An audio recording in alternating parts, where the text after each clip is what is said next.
투데이 학경제입니다. 금융회사를 방문하지 않고도 휴대전화 앱을 통해 더 싼 이자에 대출로 갈아탈 수 있는 대환대출 인프라가 출시 6개월 만에 이용금액 2조 원을 넘어섰습니다. 금융위원회는 지난 5월 31일 대환대출 인프라 개시 후 이달 10일까지 이용금액이 2조 52억 6천만 원, 일평균 이용금액은 약 185억 2천만 원으로 집계됐다고 전했습니다. 11월 초순까지 수출이 1년 전보다 3%가량 늘며 증가세를 이어갔습니다. 주력 품목인 반도체 수출은 1.3% 증가해 월간 기준도 플러스로 돌아설 거란 기대가 나오고 있습니다. 13일 관세청에 따르면 11월 1일부터 10일까지 수출액은 182억 3,700만 달러로 작년 같은 기간보다 3.2% 증가했고 조업일수를 고려한 일평균 수출액도 3.2% 늘었습니다. 주택거주자 10명 중 4명 이상은 월 관리비로 20만 원 이상을 지출하는 것으로 나타났습니다. 13일 부동산 정보업체 직방이 자사 모바일 애플리케이션 이용자 816명을 대상으로 조사한 결과 월 평균 관리비로 10만 원에서 20만 원을 낸다라고 응답한 응답자가 35.9%로 가장 많았습니다. 또 10명 중 7명은 현재 납부하는 관리비가 비싸다고 생각했습니다.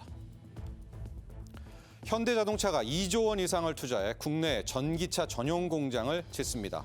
1996년 아산 공장 설립 이후 29년 만에 들어서는 현대차의 국내 신공장인데요. 현대차는 이곳을 최첨단 전기차 플랫폼과 제조 시설을 갖춘 전동화 시대의 미래 모빌리티 생산 거점으로 만들겠다라는 계획입니다. 지금까지 투데이 학경제였습니다. 시청자 여러분 안녕하십니까? 경제인사이더의 신박한 통찰과 함께하는 경제인사이트. 오늘부터 새롭게 진행을 맡게 된 정철진입니다. 앞으로 더욱 알찬 정보와 깊이 있는 내용, 또 정갈한 진행으로 시청자 여러분을 찾아뵐 것을 약속드리겠습니다. 자, 이 정부가 지난 5일 예정에 없던 임시금융위원회를 열고 내년 6월까지 공매도를 전면 금지하겠다고 발표했습니다. 이에 따라 지난주부터 이번 주까지 국내 증시는 급등락을 거듭하며 롤러코스터를 타고 있는데요. 자, 오늘 경제인사이트에서는 공매도 전면 금지에 따른 득과 실은 무엇인지, 또 공매도와 관련해 앞으로 개선해야 할 부분은 과연 무엇인지 자세하게 이야기 나눠보겠습니다. 자, 본격적인 오늘의 핫 이슈 이야기 나눠보기 전에 자세한 내용 먼저 화면으로 만나보시죠.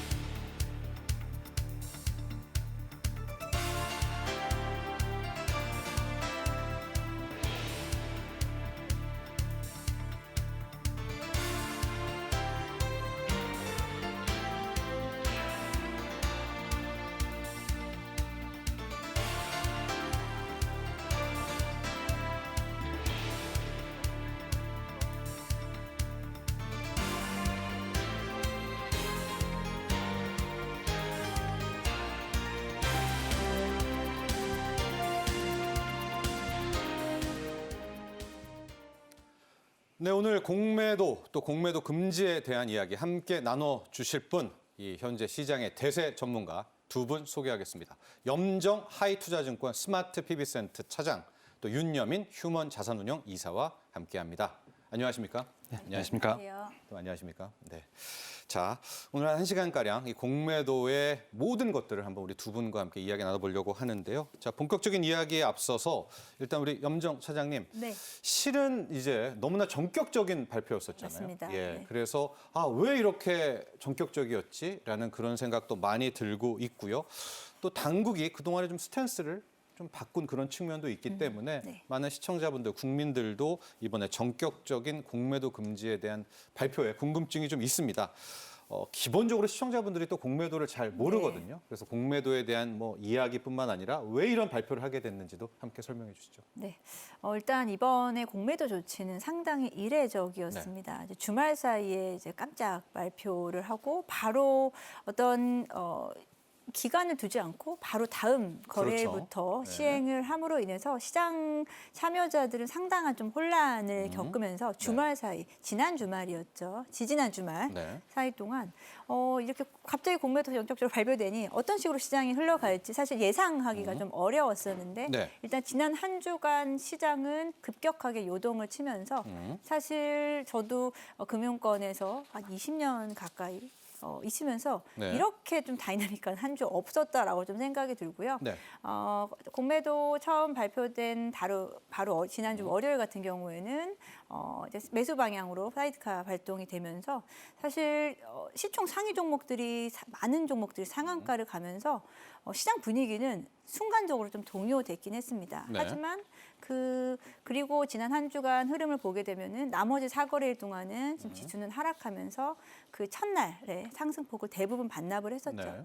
그만큼 이제 공매도에 대한 효과를 기대했었던 개인 투자자들은 갑작스러운 소식에 좀 들떴지만 시장은 또 그렇게 녹록치만은 않은 상황이다라는 것을 지난주에 투자자들이 많이 느꼈었던 한 주였던 것 같다. 네. 사실 그를 통해서 시장은 상당한 좀 피로감을 지금 좀 가지고 있습니다. 그래서 오늘 시장도 마찬가지로 이제 지난주 금요일 날 미국 시장은 사실 큰 폭의 상승을 보여줬어요. 하지만 상반되게 우리 시장은 또 예상치 못하게 오늘 하락 반전을 하면서 시장에 대한 피로감 그리고 방향성에 대한 지금 좀 방향성을 좀 찾지 못하는 시장이 좀 만들어지고 있는 분위기다라고 말씀드릴 수 있겠습니다. 이렇게 전격적이어야 될 네. 만한 이유는 무엇이었을까요? 네, 뭐 전격적이어야 될 이유는 뭐 그 부분을 또 이야기를 하기는 직접적으로 이야기하기는 좀 네. 그렇지만 일단은 기존의 개인 투자자들이 지속적으로 공매도에 대한 문제를 제기했었고 네. 그에 대한 부분을 이제 계속해서 뭐 당국 입장에서는 좀 반영을 좀 하고 있었습니다만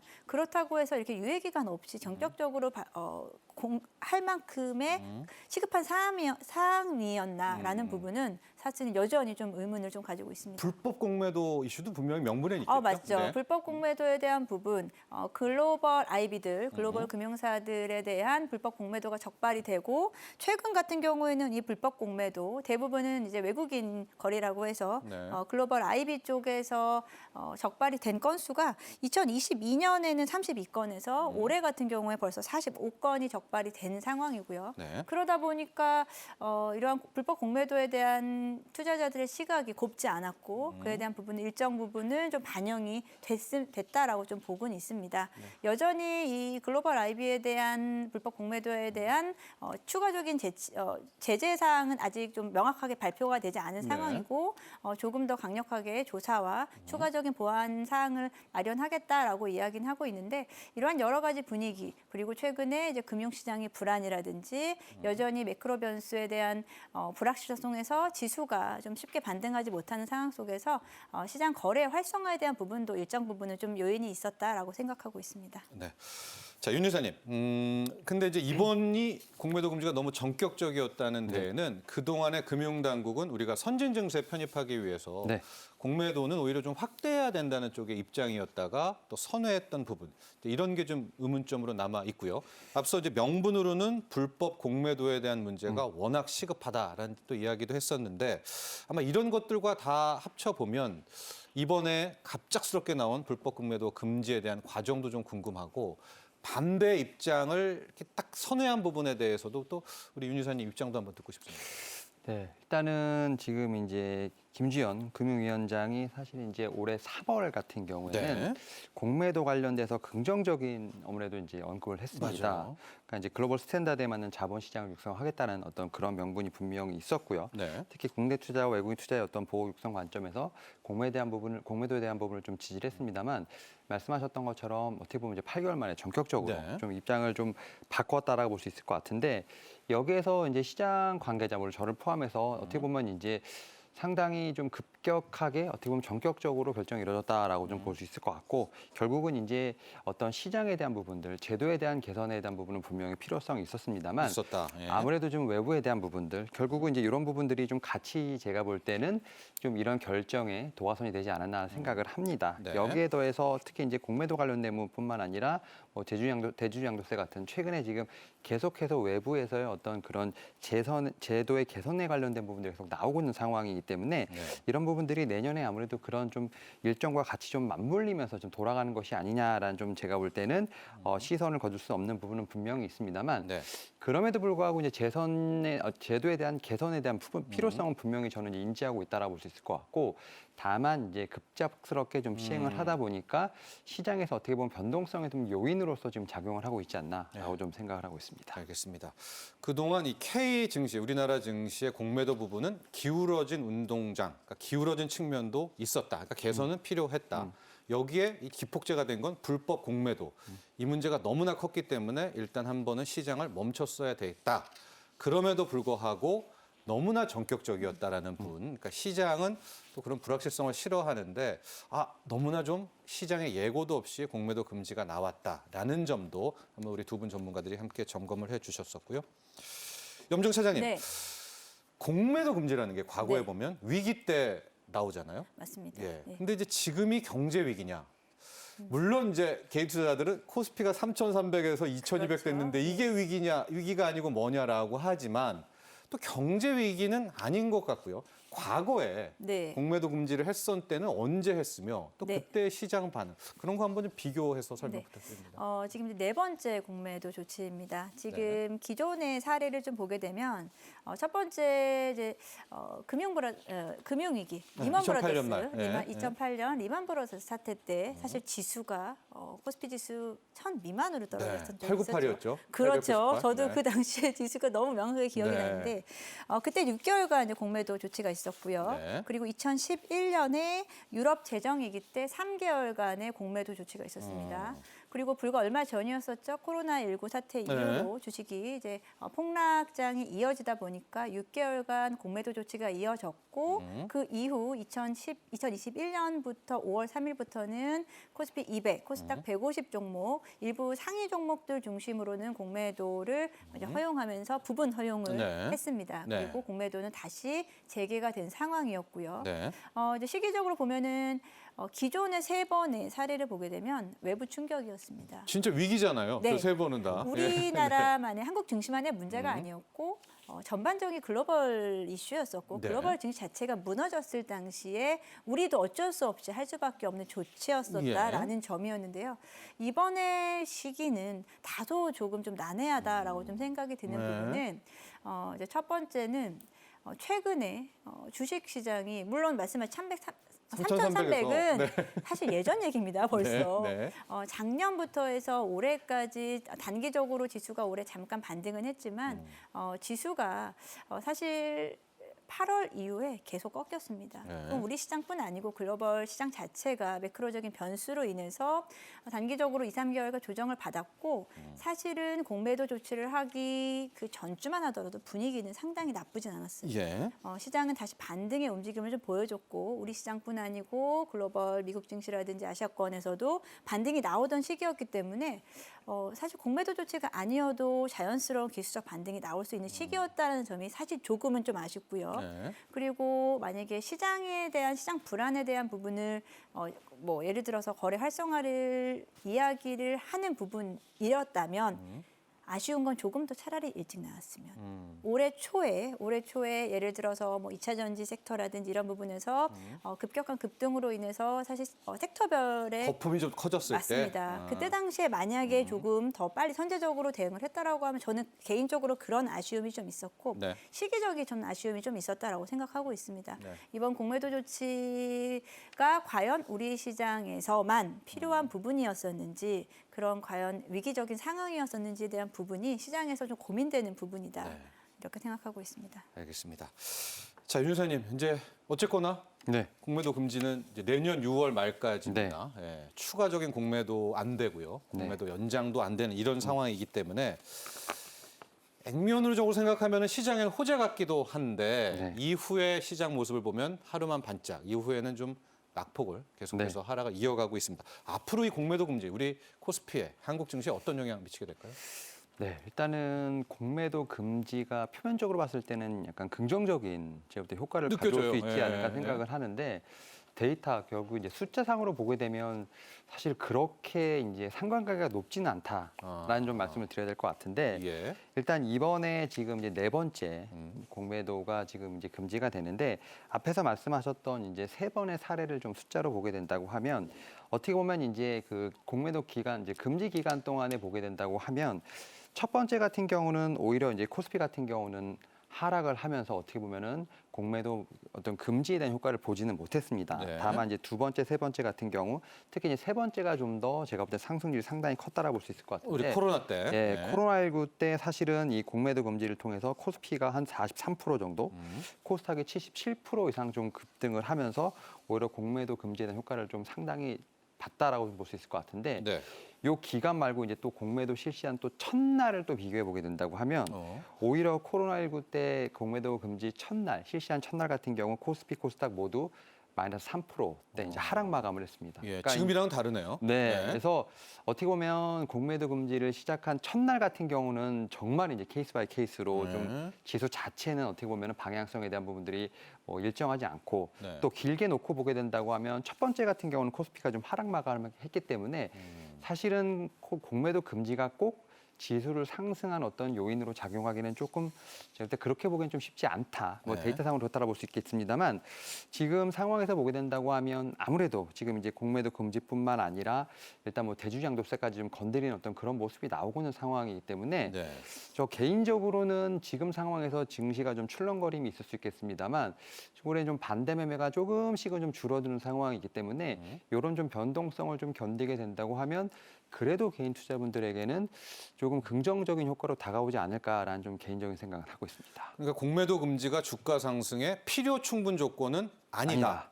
그럼에도 불구하고 앞서 우리 잠깐 실적 얘기해 주셨는데 네. 만에 하나 공매도가 안 되니까 뭐 네. 실적이 좋은 이런 기업들한테는 오히려 공매도 금지가 섹터별로는 좀 긍정적일 수도 있겠네요. 네, 예. 그런 측면에서 보게 된다고 하면 말씀하셨던 것처럼 예. 조금 이제 중소형 종목들 중에서 실적 관련된 부분들이 이제 호실적이 나왔을 때 특히 이제 수급에서 많이 좀 변동을 일으키는 섹터나 종목들 중에서 중소형 관련된 종목들 같은 경우는 오히려 이런 쪽에서 보게 되면 좀 긍정적인 효과를 볼 수 있지 않을까라는 좀 생각은 하고 있습니다. 우리 이사님은 업황 쪽으로 업종으로만 좀 본다면 그런 업종이 뭘 좀 꼽고 계세요? 공매도 금지와 함께 실적 이게 수급이 맞아 떨어지는데. 일단 공매도 금지하면 최근에 좀 얘기가 나왔던 게 네. 좀 2차 전지 관련된 섹터가 상당히 좀 많이 움직였고요. 예. 그리고 이제 실적과 약간 좀 이제 결이 있지만 이제 제약바이오가 좀 두 번째라고 볼 수 있을 네. 것 같은데 이번에 3분기 실적 시즌을 지나면서 업황이 터닝 어라운드하는 이제 섹터가 바로 이제 반도체 섹터거든요. 아, 예. 그래서 숫자로 놓고 보게 된다고 하면 이제 반도체 같은 경우가 오히려 공매도 효과를 좀 볼 수 있는 좀 그러한 좀 어느 정도 여지가 있지 않을까 생각을 하고 있고 네. 실적과는 좀 무관하게 주가가 좀 너무 많이 이제 좀 어떻게 보면은 하방의 압력을 받았던 뭐 2차 전지라든지 제약바이오 같은 경우는 공매도에서 다시 한번 좀 기술적인 반등이 나올 수 있는 뭐 그러한 섹터가 아닐까 생각하고 있습니다. 알겠습니다. 자, 여기까지 이제 나름 수급도 이렇게 하면 풀리겠다. 뭐 이렇게 좀 긍정적인 기대도 가질 수가 있을 텐데 우리가 공매도 전격 금지 발표한 네. 날부터 외신들, 특히 외국 언론들은 오히려 우리에게 굉장히 안 좋은 이야기들을 쏟아내고 있는데요. 자, 그 얘기를 약간 좀 하고 가보겠습니다. 염정 차장님, 우리가 네. 그동안 MSCI 선진 지수, 선진 네. 증시 가려고 참 노력을 많이 했는데요. 그들이 이제 요구한 조건들이 있지 네, 않습니까? 맞습니다. 그 중에 하나가 공매도 전면 해제일 텐데 역행했잖아요. 맞습니다. 그러면 이 부분은 어떻게 이제 앞으로 영향을 줄까요? 사실 제가 공매도 이번 금지에서 네. 전면적인 금지 시행됨에 따라서 말씀드린 유예기간 없이 바로 시행된 부분도 사실 상당히 부담스러웠지만 말씀하신 외신들 그리고 네. 외국인 투자자들의 시선임이라고 생각을 하고 있습니다. 네. 저도 역시나 우려되는 입장이고요. 이 네. 부분이 우리 시장에 어찌 보면 역행하는 부분 분명히 이제 긍정적인 부분 쉽지 않을 거다라고 생각하고 MSCI 선진국 지수 편입 우리 시장은 지금 신흥국 지수에 포함되어 있죠. EM 시장에 포함되어 있고 꾸준히 선진국 지수 편입을 위해서 사실 준비를 했습니다만 여전히 충족되지 않은 요건들로 인해서 계속해서 좀 페일이 되는 상황이고요. 네. 기존의 이제 공매도를 제외하고 나머지 조건들도 한번 좀 이야기를 해보면 뭐 외환 시장 자유화라든지 네. 역외 선물한 시장 역외 외환 시장에 대한 존재라든지 그리고 자본 유출입 유용성 이 부분은 뭐냐면 외국인 등록증 허가제에 대한 부분이 좀 자유로화된다라는 부분이고요. 네. 그리고 정보의 불투명성 그리고 청산 결제 이체 등의 문제들을 좀 여러 가지 지목을 했었던 부분이고요. 공매도에 대한 부분도 사실 공매도에 대한 부분은 여기에는 들어있지 않았습니다. 하지만 공매도는 금지되지 않는다는 조건 하에 있었던 거기 때문에 네. 우리 여기서 기존의 여러 가지 조건들보다 공매도를 전면적으로 금지함에 따라서 시장에 대한 불확실성을 좀 더 강하게 줬다는 부분이에요. 외국인 투자자들이 보기에는 예상하지 못한 리스크가 나온 것이고요. 예. 그에 따라서 글로벌 은행 같은 경우에서는 우리 시장에 대한 내년도 비중을 급격하게 줄인다거나 그리고 실제로 뭐 일부 외국계 은행들은 대차에 대한 부분을 서비스를 아예 전면 중지한다거나 이런 식으로 점차적으로 외국인들의 자금이 좀 빠져나갈 수 있다는 점. 이게 비단 주식시장뿐이 아닐 수도 있습니다. 네. 이런 법제적인 리스크로 인해서 외국인들이 주식시장뿐 아니고 우리나라 채권시장이라든지 결국은 자본시장 전체에 대해 영향을 미칠 수 있기 때문에 그에 대한 부분이 일단 일주일밖에 안 됐기 때문에 네. 빠르게 나타나진 않지만 더 무서운 건 서서히 빠져나가는 중장기적. 네. 중장기적인 부분을 고려해야 될 것 같고 우리가 어쨌든 공매도가 지금 시행이 됐기 때문에 이 부분은 다시 원복할 수는 없기 때문에 네. 그 기간 동안 어떠한 좀 개선 조치를 해서 빠르게 정상화시킬 수 있는지에 대한 부분을 고민해봐야 될 시기가 아닌가라고 생각하고 있습니다. 알겠습니다. 윤 선생님 계속해서 이제 시장 신뢰 이야기 좀 네. 더 해보도록 하겠습니다. 방금 우리 염정 차장님도 이야기를 해주셨는데요. 하지만 또 당국은 개선책 내놓고 또 순리대로 가면 외국인들의 시선도 달라질 것이다. 또 한투현 같은 또 개인 투자자들은 그래도 바꿔야 되지 않느냐. 바꾸고 선진 증시를 가야지. 안 바꾸고 선진 증시 가는 게 무슨 의미 있는지 이런 이야기도 나오고 있고요. 그러나 또 시장 신뢰, 유예 기간 없었던 문제 이런 것도 함께 나오고 있는데 이 점은 어떻게 생각하세요? 일단 우리나라가 이 MSCI 선진국 이 시장에 약간 좀 이제 희망 고문을 계속 하고 있지 않나라는 생각을 하고 희망 있는 고문이요. 예. 네, 네. 사실은 이제 이 선진국 지수에 편입되기 위해서 이제 워치리스트에 네. 좀 사실 등재가 돼야 되는 상황인데 네. 2008년부터 2013년까지 6년간 이제 워치리스트에 있었습니다. 네. 그리고 2014년에 워치리스트에서 탈락을 한 이후에 사실은 워치리스트도 못 들어가고 있는 상황이에요. 그런 상황에서 거의 9년째 지금 이제 선진국 시장에 관련된 부분을 계속 얘기를 하고 있는데 9년이나 됐어요. 네. 네, 네. 앞에서 이제 염정찬님 말씀하셨던 것처럼 이 MSCI 선진국 지수에 편입하려면 16개 항목을 이제 어떻게 보면 충족을 해야 되는데 네. 6개 항목이 지금 미달이 됩니다. 그러니까 이제 공매도 금지에 관련된 부분으로 인해서 우리가 선진국 시장에 못 들어간다라고 말하는 건 사실은 너무 이제 크게 부풀려서 말해진 거고 네. 그 이외에 제가 볼 땐 제도 개선해야 될 것이 상당히 많다라고 좀 보여집니다. 그에 따라서 이 공매도 금지뿐만 아니라 결국은 이제 시장의 시스템을 바꾸려고 하는 노력이 좀 필요하다 볼 수 있을 것 같은데 네. 뭐 예를 들어 이런 겁니다. 이제 우리나라에서 만약에 배당주를 하나 삽니다. 네. 근데 배당주가 몇 프로가 나오는지는 모르고 사는 거죠. 이제 배당이 됐을 때 회사에서 어떻게 보면 이제 얘기를 해주는 거죠. 네. 근데 보통 배당주를 살 때 보통 배당이 몇 프로 나온다라고 알고 사는 게 정상 아니겠습니까? 네. 네. 그러니까 이런 거 자체가 어떻게 보면은 공매도 금지뿐만 아니라 이런 좀 다른 개선의 어떤 시스템의 네. 여지가 있지 않을까 생각을 하면서 어떻게 보면 이제 공매도 금지에 관련된 부분으로 이제 어떻게 보면 이런 좀 시스템에 대한 개선 요구가 좀 촉발됐기 때문에 네. 공매도뿐만 아니라 지금 이제 아까 말씀드렸던 6개 항목에 대한 뭐 이제 앞에서도 언급하셨지만 그런 어떤 제도가 분명히 필요하지 않을까라는 생각을 하고 있고 네. 결국 그러한 측면에서 봤을 때 지금의 어떤 변동성 같은 경우는 좀 너무 심하다 생각이 들지만 좀 이런 부분을 좀 감내하면서 이 내년 6월까지 제가 볼 때는 얼마큼 다 이제 시스템을 정비하느냐가 제가 볼 때는 정부의 좀 몫이 아닐까라는 좀 생각은 하고 있습니다. 그러니까 뭐 그 누가 알겠습니까? 외국인들의 마음을. 네. 일단은 그럼에도 불구하고 고칠 것은 또 고치고요. 그거 외에 뭐 FX라든가 그밖에 우리가 네. 선진 주수로 가기 위한 시스템도 이참에 다 고쳐보자. 네. 이런 제안 주셨고요. 염정 차장님이 말씀하셨지만 진짜로 메릴 린치가 내년은 대차 네. 서비스를 아예 안 한다.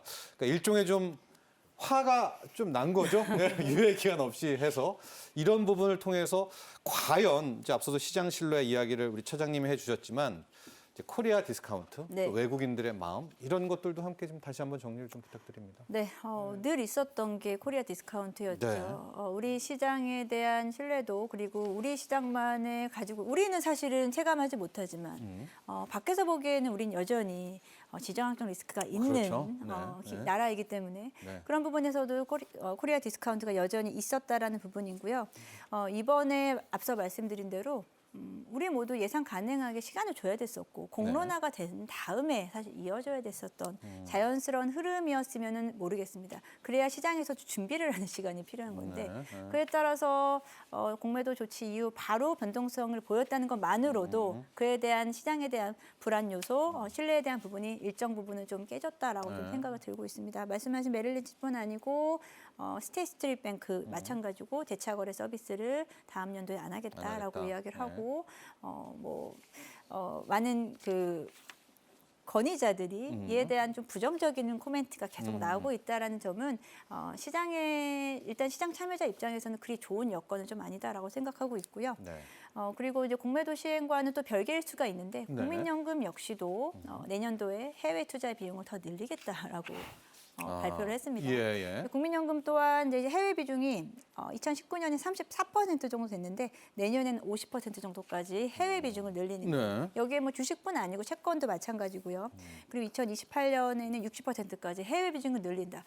우리나라의 수급을 담당하고 있는 국민연금조차도 우리 시장에 대한 어찌 보면은 장담할 수 없는 이런 시장에 대한 좀 발을 좀 뺀다라는 인식이 있기 때문에 네. 그러면 여기서 남은 시장 참여자들은 개인 투자자들 그리고 기관 투자자들 물론 외국인 투자자들이 많이 떠나는 건 네네. 대부분 떠나는 건 단기간은 아니지만 네. 네, 그런 부분이지만 수급 차원에서 좀 원활하지 못할 것이다라는 저는 좀 걱정이 좀 사실 좀 있습니다. 그에 대한 부분이 사실 지난주 금요일 거래대금을 보게 되면요. 네. 코스피 거래대금이 연중 최저치가 나왔습니다. 그만큼 단기간에 반짝했지만 그에 대한 효과가 지속적이지 못하고 다소 시장이 단기간에 위축될 수 있는 그런 좀 효과가 나타날 수 있고요. 네. 외국인들 같은 경우에 마음을 좀 돌리기 위해서 금융당국에서도 뭐 인터뷰를 통해서 좀 달래고 있다고 네네네. 합니다만 예. 그 부분이 어느 정도 좀 이게 적용이 될지에 대한 부분은 좀 더 지켜봐야 될 것 같고요. 뭐 최근에는 글로벌 IB들이 이제 불법 공매도 적발이 됐는데 아직까지 그에 대한 제재가 명확하게 나오진 않은 상황이에요. 그에 대한 페널티가 그에 대한 부분에서도 또 일부 IB들은 글로벌 IB들은 또 반대로 소송을 할 수 있다라는 또 이야기가 나오면서 시장 분위기가 어떻게 될지 사실 면밀히 좀 지켜보고 있는 바입니다. 알겠습니다. 자, 이런 가운데요. 이 공매도 금지가 또 다른 쪽으로 시선이 바뀌어지고 있습니다. 실제로 공매도 거래가 전면 금지된 첫날인 6일 공매도 잔고 금액은 오히려 증가한 것으로 나타났는데요. 바로 주식시장의 유동성 공급을 위해 공매도가 예외적으로 허용된 이 LP, 바로 유동성 공급자들의 거래로 분석되고 있습니다. 자, 끝없는 논란이 이어졌었던 공매도를 전면 금지했는데 또 이 공매도는 무엇일까? 또 이와 함께 여전히 찬반 논란 거세지고 있습니다. 준비한 영상 보고 나서요. 이 시장 조성자, 마켓 메이커 또 LP의 공매도에 대한 이야기 함께 나눠보도록 하겠습니다.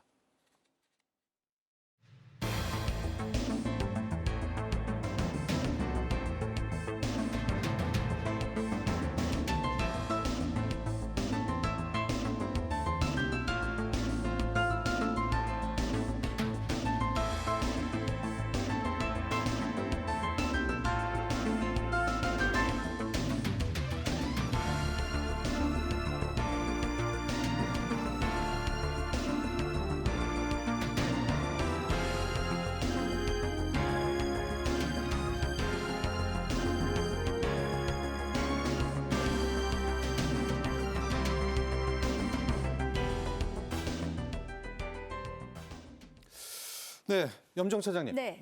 공매도 금지가 됐잖아요. 네. 그런데 요즘에 이제 개인 투자자들도 워낙 똑똑하고 아주 또 집중적으로 파고들어서 지금 게시판 같은 걸 보면은 제가 종목은 말씀드릴 수는 없지만 네. 이 종목은 오히려 지금 잔고가 늘었다라든가. 맞습니다. 그래서 이건 뭐냐 금지가 됐는데 그러면서 나온 이야기가 지금 유동성 공급자, 네. 이 마켓 메이커는 또 시장 조성자들 이들은 공매도를 계속하고 있다. 그러니까 이제 이들도 막아야 된다. 여기까지 주장이 나오고 네, 있는데 맞습니다. 네. 일반인들은 이게 뭐야 할 겁니다. 우선 시장 조성자, 유동성 공급자가 뭔지 좀 정리를 해 주시고요. 네. 이분들, 이 사람들에 대해서는 이 세력들, 이 주체에 대해서는 공매도를 허용해야 되는지, 이들마저도 금지해야 되는지 이런 설명 좀 부탁드리겠습니다. 네, 일단 지난주 월요일 공매도 재개가 일어나고 나서 오히려 대차 잔고 공매도 잔고가 늘었다라는 또 보도가 나왔고요. 네. 거기서 시장에서는 일단 처음에 생각하지 못했던 부분을 일반 투자자들이 찾아냈어요. 맞아요. 그래서 이거 LP다. 네. 유동성 공급자는 여전히 하고 있지 않냐라고 오히려 반대로 개인 투자자들이 찾아서 기사화되는 이런 현상이 더 많이 한다 뭐 이런 주장도 예, 있어요. 네. 맞습니다. 네. 공매도 전면 금지된 날 일부 종목들은 이제 거래가 오히려 네. 좀 거래가 늘었다기보다 또 이런 부분이 좀 있습니다. 네. 시장에서 그 뭡니까 저기 네. 유동성 공급자, 네. 시장 조성자. 예. 네. 유동성 공급자란 일정 기간 동안 여기 나오는 대로 일정 기간 동안 네. 일정 범위 내 호가가 없는 경우에 의무적으로 매수매도 호가를 제시하는 행위인데요. 예. 이에 대한 부분이 네. 우리 뭐 증권사라든지 일부 금융사들과 이제 거래소가 계약을 맺습니다. 1년 네. 단위로 계약을 맺어서 호가를 채워주는 거거든요. 호가가 없는 종목들이라든지 거래가 원활하지 않은 종목들에게는 이런 부분들이 오히려 순기능으로 작용할 수 있기 때문에 LP라는 증권사가 존재하고요. 그런 부분들에서는 일정 부분 매수매도 호가를 가져가야 되기 때문에 공매도가 일부분은 좀 가능하다라고 좀 볼 수 가령 있고요. ETF를 볼게요. 네, ETF를 이제 맞아요. 만드는 자산운용사가 있는데 네. 그 떨어지는 인버스 ETF가 있잖아요. 맞아요. 예. 그거를 공급하는 그 자산운용사는 계속 떨어지면은 자기네가 맞습니다. 손실이 되니까 네. 자기네들은 팔게 해준다 이 말이죠. 네. 예.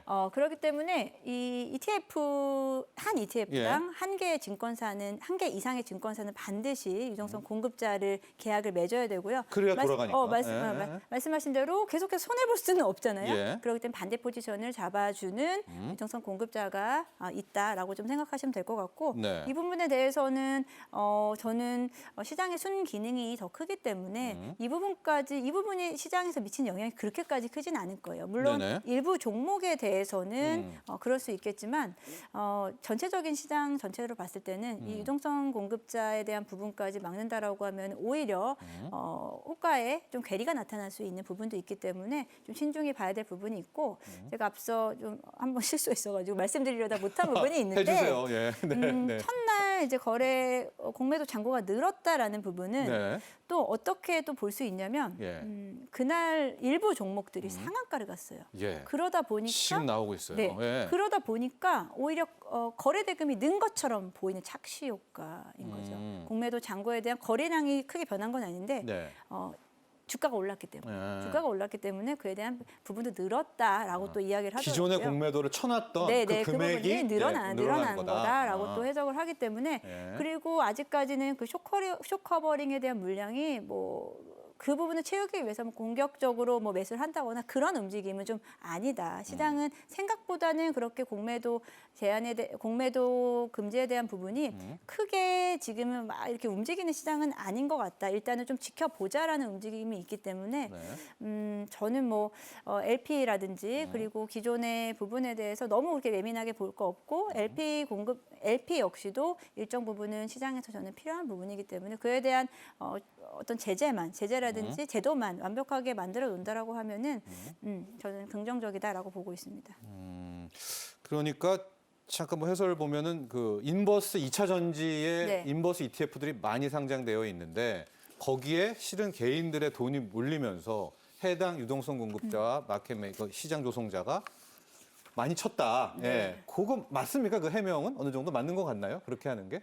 그러니까 기존 그들이 하는? 네, 기존에 이제 인버스 ETF, 특히나 2차 전지 인버스 ETF 쪽으로 갑자기 인기가 지금 나왔죠. 맞아요. 예. 네, 사실은 이번 공매도 조치 전부터도 거래량이 많이 실렸었어요. 네. 그 종목들 쪽으로 거래량 많이 실리다 보니까 그에 대한 반대 포지션을 취할 수밖에 없고 그런 부분에서 일정 부분 좀 필요할 수밖에 없는 상황이었다라고 좀 볼 수 있겠습니다. 알겠습니다.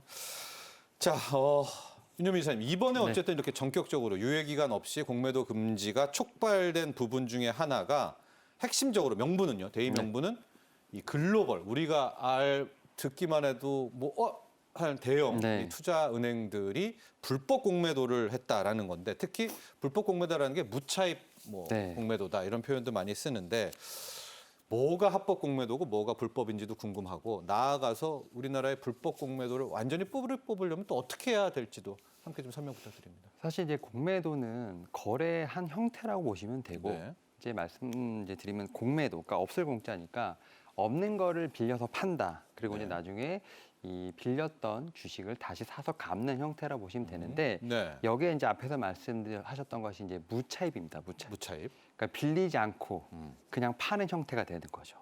아, 시스템으로만 그냥 네. 매도를 누르는 거예요. 네. 빌려야 되는데. 맞습니다. 네. 근데 이런 과정이 빈번하게 일어나는 것 중에 하나 바로 이제 시스템화되지 않았다는 것이죠. 그러니까 이제 보통 엑셀 같은 걸로 수기로 해서 예. 어떻게 보면 이제 오고 가는 상황인데 음. 이런 상황에서 1,000주를 빌릴지 1,000만 원을 빌릴지 네. 손가락 하나에 음. 그런 어떤 호가라든지 이런 숫자들이 달라지기 때문에 네. 그러한 것들을 어떻게 보면은 잡아내기가 쉽지 않은 상황이었다라 보시면 돼요. 그러니까 시스템으로 움직이는 게 아니라 그냥 엑셀 파일로 해서 수기로 해서 이제 어떻게 보면 표기를 하면서 왔다 갔다 했기 때문에 네. 그러다 보니까 피해가 발생한다 하더라도 직원이 실수했어요. 뭐 이런 식으로 하면서 그냥 과태료를 내가면서 그냥 넘어가는 네. 좀 그런 관행들이 너무 만연하다 보니까 이번에 이제 금지를 하면서 네. 이제 정부 당국은 뒷단에서 이제 시스템에 대한 부분들을 이제 구축하기 위한 방법도 분명히 모색을 하고 있다라고 좀 얘기가 나오고 있고요. 네. 여기에 더해서 이제 손해에 대한 부분들, 불법 공매도로 얻은 이제 금액 자체가 뭐 손실액이 이제 5억 정도가 넘어가게 되면 네. 가중 처벌을 하겠다라는 어떤 그러한 또 이제 입법도 지금 발의가 된 상황이라 볼 수 있을 것 같습니다. 국민의힘 권성동 의원이 지금 10일 날 발의를 했기 때문에 결국 이제 어떻게 보면 손해에 대한 부분을 좀 어떻게 보면 추정을 해서 네. 이제 불법 공매도 세력에게 어떻게 보면 이제 과징금을 세게 매기는 거죠. 미국 같은 경우는 이런 경우가 있다고 합니다. 그러니까 네. 불법 공매도를 통해서 얻은 수익금의 10배를 과태료로 부과한다고 합니다. 아, 예. 그러니까 이제 100억을 수익을 얻으면 1,000억을 토해내는 거죠. 예. 이렇게 과태료를 세게 가거나 아니면 아예 시스템상으로 갈 수 있게끔 아예 시스템을 정비를 하거나 예. 어쨌든 이렇게 지금 이제 양쪽의 어떤 그런 시스템을 보완하는 어떤 그런 움직임이 같이 나오고 있는 상황이기 때문에 제가 볼 때는 시스템에 대한 어떤 정착과 그다음에 이제 어떻게 보면은 불법 공매도로 얻은 처벌 이득에 부분. 대한 네. 처벌에 관련된 부분들이 같이 지금 개선의 움직임이 나오고 있다라고 좀 생각하고 있습니다. 빌려놓고 팔아야 되는데 그렇죠. 빌린 거를 뭐 100주 빌렸는데 공매도 친 거는 뭐 약간 다 이걸 엑셀로 치니까 이 그렇죠. 와중에 그 빈틈을 이용할 수가 있다. 네. 아, 그래서 이제 아예 전산을 하자. 네, 그러니까 이제 엑셀로 인해서 그 어떻게 보면 표기하는 사람의 예. 실수가 나올 수 있고 결국 이제 글로벌 아이리는 그런 개인의 실수로 몰아가다 보니까 결국 과태료를 되게 적게 낼 적게 수밖에 냈다. 그러한 제가 볼 때는 사례들이 빈번하게 나오고 있다. 알겠습니다. 네. 이 불법 공매도에 대한 부분은 이제 입법 과정이라고 합니다. 처벌을 어떻게 해야 될지 또 하나 관건이 형사 처벌까지 이걸 할 수 있는지 없는지 뭐 이런 부분까지도 함께 이제 언급이 되니까 결과 나오면 지켜보도록 하시고요. 자, 이제부터 중요한 이야기입니다. 염정 차장님. 네. 뭐 어찌되건 됐잖아요. 네. 하고 내년 6월 말까지 당국은 개선책을 내놓겠다.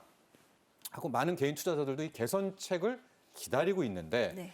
이거는 꼭 들어가야 된다. 개선책 어떻게 나와야 됩니까? 뭐가 꼭 담겨야 돼요? 네, 일단 앞서서도 말씀을 몇 가지를 해주셨습니다. 주요 골자는 일단은 개인과 개인 투자자들과 그리고 기관 투자자 그리고 외국인 투자자들이 동일한 조건에서 공매도가 이루어져야 된다는 게 가장 네. 큰 부분이죠. 공정하게 이루어져야 네. 공평하게 이루어져야 되는 부분이고요.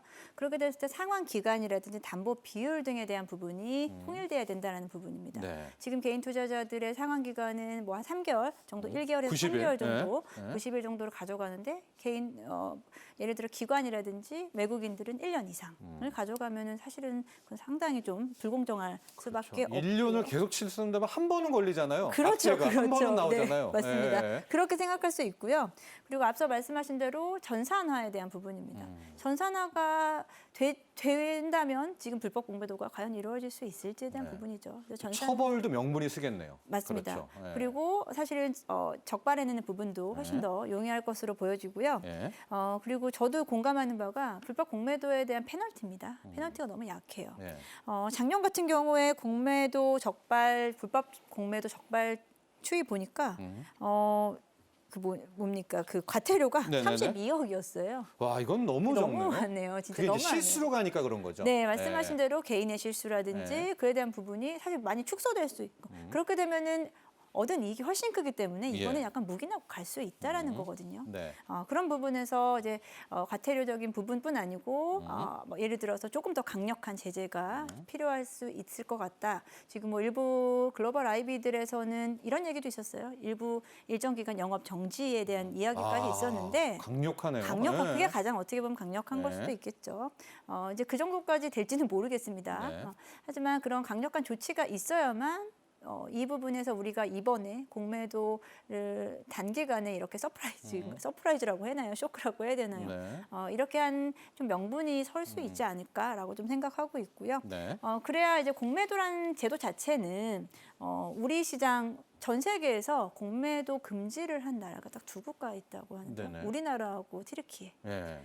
대부분 근데 튀르키예는 위기잖아요. 거기는 그렇죠, 인플레이션이 그렇죠. 어마어마하죠. 예. 예. 그렇기 때문에 우리나라가 그 정도의 수준 앞서 우리 다시 앞으로 네. 돌아간 내용이긴 합니다만 이제 공매도에 대한 순기능이 분명히 있기 때문에 네. 선진 시장에서도 공매도에 대한 부분은 이루어지고 있고 공매도에 대한 순기능을 우리가 활용하기 위해서는 제도적인 개편 그리고 앞서 개인 투자자들이 요즘에 워낙에 똑똑해지고 워낙에 강력해졌습니다. 네. 힘이. 그런데 개인 투자자들 역시도 납득할 수 있을 만한 그럼 나도 공매도로 만약에 돈을 벌 수 있다라고 하면 이 제도를 그렇게 반대하지 않을 거거든요. 네. 이제 그런 부분에서 우리 모두가 알고 있는 상황에서의 상식선에서의 제도 개선이 이루어지면 될 것 네. 같다라고 생각하고 있습니다. 그렇습니다. 지금 뭐 여야 의원들이 제시하고 있는 공매도 이제 개선안들이 나와 있습니다. 아마 개인 투자자들도 많이 기다리고 있을 것 같아요. 금융당국 그동안 많은 좀 언급이 됐었던 시스템화들, 그렇죠. 또 담보 비율에 대한 문제, 상환 기간들, 그리고 처벌에 대한 문제들 이런 부분들은 꼭 담아서 아주 멋진 또 제대로 된 공매도 개선안이 나오기를 기대해 보도록 하겠습니다. 자, 윤여민 이사님 이것과는 별도로요. 네.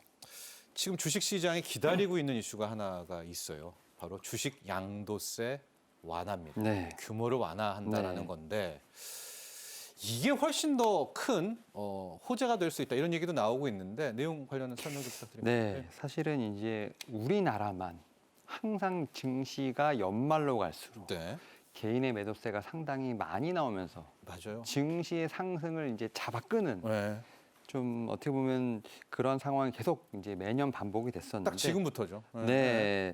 지금 작년 12월 이제 27일 날 네. 이제 어떻게 보면 주주명부 폐쇄일 때문에 26일까지 어떻게 보면 이제 한도를 낮춰야 되는 어떤 그러한 작업들을 분명히 하셨습니다. 네. 그러다 보니까 지금 대주주 확정일을 좀 앞두고 이제 코스피에서는 1조 1,300억, 그다음에 코스닥에서는 지금 4천억의 지금 이제 순매도가 작년에 나왔습니다. 네. 그리고 그 물량이 그 다음 날 다시 매수가 되는 좀 희한한 어떤 해프닝이네요. 네, 계속 네. 하고 있는 상황인데 네. 결국 이제 세금을 맞지 않기 위한 절세 매물이죠. 네. 근데 그런 부분들 자체가 이제는 뭐 제가 얼핏 듣기로는 뭐 50억에서 100억까지도 상향할 수 있다는 좀 얘기가 나오고 있기 때문에 네.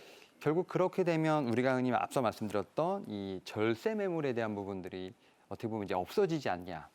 그러면 이제 이렇게 되는 거죠. 공매도 금지에 지금 대주주 양도세 완화. 그렇게 되면 우리가 말하는 뭐 산타랠리, 네. 그다음에 내년 1월 효과에 대한 좀 거를 수 없는 타선들이 나오지 않나라는 좀 생각을 하면서 이 부분 같은 경우는 저는 충분히 증시 안정화에 좀 어떻게 보면 기여할 수 있는 좀 제도 개선이 아닐까라는 좀 생각을 하면서 네. 결국 이제 코스닥 특히 시가총액이 상대적으로 낮은 중소형주가 좀 영향을 좀 많이 받지 않을까 생각하고 있습니다. 저도 좀 기다리고 있습니다. 우리나라는 주식 투자로 통해 얻는 수익에 양도소득세가 없죠. 아마 여러분들도 그냥 주식하게 되면은 세금을 안 내고 이익을 갖게 되는데 앞서 우리 조건에 따라서 대주주가 되면 이 양도소득세를 내야 된단 말입니다. 근데 이게 지금 시가 10억 이상 이게 지금 대부분 걸려요. 큰 손들은. 그래서 이거를 뭐 50억이든 100억이든 늘려서 이분들이 대주주 양도세 조건에 안 건드리고 굳이 샀다 팔았다를 안 하는 요제로도 저희가 한번 계속해서 주목해보고 또 실질적으로 양도세 완화가 확정이 되면 저희가 따로 한번 편성해서 전해드리도록 하겠습니다. 자, 이제 정리를 해보도록 하죠. 염정 차장님, 이제 네. 공매도 금지는 됐고요. 앞서 이제 산타랠리 뭐 이런 이야기까지 좀 나왔는데 한켠에선 변동성 더 커질 것이다. 네. 뭐 이런 이야기도 나옵니다. 연말까지 일단 증시 전망과 어떤 식으로 대응해야 될지 대응 전략까지도 함께 마무리 네. 부탁드립니다. 네. 벌써 이제 11월 중순이거든요. 맞아요. 그러면 실제로 우리가 12월 말이라고 하지만 12월 한 중순까지 이후부터는 사실 거래대금 많이 줄게 되고 이제 뭐 펀드 매니저들은 휴가를 가고 장기 휴가를 가게 되고 이제 한 달여 정도 저는 실거래일이 남아 있다라고 생각을 하는 상황인데요. 지금 예상하지 못한 이제 공매도 금지 조치로 인해서 시장은 변동성이 커진 거는 맞습니다. 네. 변동성은 커지기 때문에 지금 오늘 시장도 사실 방향성을 좀 못 잡았다라고 좀 생각이 들거든요. 네. 그래서 작은 악재에 크게 반응을 하고 있고 그렇다고 해서 시장에서는 단시간 안에 호재를 지금 찾기는 좀 어려운 상황. 예. 물론 이번 주 같은 경우에는 빅 이벤트들이 좀 남아 있어요. CPI 지수도 네. 내일 발표되고 앞으로 뭐 FOMC도 있을 거고 네. 다행히 이제 이 부분들이 좀 긍정적으로 작용을 한다고 하면은 시장은 참 다시 좀 반등을 할 수 있을 거다라고 좀 보고는 있습니다. 하지만 국내 증시만으로는 조금은 좀 모멘텀이 좀 부족한 상황이고요. 그리고 우리가 실적에 대한 실적 시즌도 마무리되어가는 상황이죠. 네. 지금 대형주부터 해서 중소형 종목들 쪽까지 이제 실적에 대한 부분 어느 정도 일단 노출이 된 상황이기 때문에 실적 모멘텀도 조금 다소 좀 부족한 상황. 잘못하면은 여기서 유동성이 좀 위축될 수 있는 상황이 좀 있거든요. 네. 제가 사실은 가장 걱정이 되는 것은 거래대금 위축입니다. 네. 저는 시장을 볼 때 아무래도 시장이 유동성이 좀 풍부하고 여러 다양한 섹터로 순환매가 돌아가야 되는데 최근 시장은 순환매가 좀 어려울 만큼 수급이 좀 부족하다라는 부분이었는데 이 부분이 앞서 이야기했었던 양도세 완화라든지 이런 부분으로 좀 해소가 될지에 대한 부분을 살펴봐야겠고요. 그리고 연말까지 이제 흐름은 앞서 기본적인 실적 모멘텀 같은 부분이 일정 부분은 좀 반영이 됐기 때문에 네. 오히려 연말까지 시장이 좋아진다라고 하면 조금 작은 종목들 중심으로 저는 시장이 움직일 수도 있을 거다. 그리고 그렇게 좋지는 않은 방향이지만 일부 테마 종목 중심으로도 움직임이 나타날 수 있을 거다라고 생각이 드는데 지난주 같은 경우에 시장을 봤는데 낙폭 과대 종목 쪽으로 또 매수세가 또 몰리더라고요. 그간 한동안 정말 어려웠었던 뭐 게임 섹터라든지 그리고 미디어 컨텐츠 섹터 같은 시장에서 완벽하게 소외받았던 올해 한 해 완벽하게 소외받았던 이런 섹터들이 움직이는 것을 보고 시장에서는 이제 많은 것들이 노출이 된 상황에서 그러면 어떤 섹터로 지금 관심이 갈 것인가에 네. 대한 눈치 보기가 엄청나다. 그래서 지금은 가능하시다면은 일부 현금을 좀 보유하고 계신 분들은 시장을 봐가면서 대응을 하셔야 됐다. 급하게 절대 움직이실 필요는 없는 시장이다라고 좀 생각을 하고 있습니다. 알겠습니다. 자, 윤여민 선생님, 대응 전략 연말까지 우리 어떻게 맞서야 됩니까? 일단은 뭐 긍정적인 이슈도 있고 뭐 네. 부정적인 이슈도 있고 사실은 뭐 증시 자체는 어떻게 보면은 뭐 여러 가지 좀 이슈에 좀 노출이 됐다라 볼 수 있을 것 같은데 앞에서 이제 말씀을 드렸던 것처럼 이제 제도 개선에 대한 부분들은 좀 긍정적으로 가고 있지 않나 생각을 합니다. 그리고 네. 여기에 이제 거래대금이라는 유동성이 좀 붙어야 되지 않을까 생각을 하고 있고 3분기 실적 시즌을 좀 보면서 제가 볼 때는 실적에 대한 부분들 결국 이제 당장 3분기뿐만 아니라 4분기 네. 내년까지도 업황이 돌아선 어떤 그러한 실적들을 보여주거나 가이던스를 제시한 어떤 섹터에 대한 옥석 가리기는 분명히 되지 않았을까라는 생각을 합니다. 결국 이러한 측면에서 봤을 때 지금부터는 조금 이제 모아갈 수 있는 그래서 내년에 좀 성장할 수 있는 내년의 성장성에 대한 부분들이 좀 돋보이는 섹터를 제가 볼 때는 조금씩 천천히 모아가는 전략이 좀 유효하지 않을까 생각하고 있습니다. 네, 알겠습니다. 자, 오늘 공매도에 대한 이야기 또 연말 증시 대응 전략까지 함께 살펴봤습니다. 오늘 함께해 주신 두 분의 전문가님 감사합니다. 감사합니다. 감사합니다. 네, 감사합니다. 자, 경제 인사이트 오늘 준비한 소식 여기까지입니다. 여러분 물가가 하늘 높은 줄 모르고 계속 치솟고 있습니다. 이렇게 되니까 지난달 소비자 심리지수 3개월 연속 떨어진 98.1을 기록했는데요. 이에 따라서 정부가 칼을 빼들었습니다. 정부는 최근 이 부처 특별 물가 안정 체계를 가동하고 각 부처 차관을 물가 안정 책임관으로 지정했습니다. 이 주요 품목들의 전담자를 지정해서 물가를 집중적으로 관리한다는 계획인데요. 자, 다음 이 시간 경제 인사이트에서는 바로 이 범부처 특별 물가 안정 체계 가동이 정말 물가를 잡을 수 있을까? 혹은 보완할 점은 뭘까? 여기에 대한 자세한 내용 나눠보도록 하겠습니다. 자, 오늘 함께해 주신 여러분 감사합니다.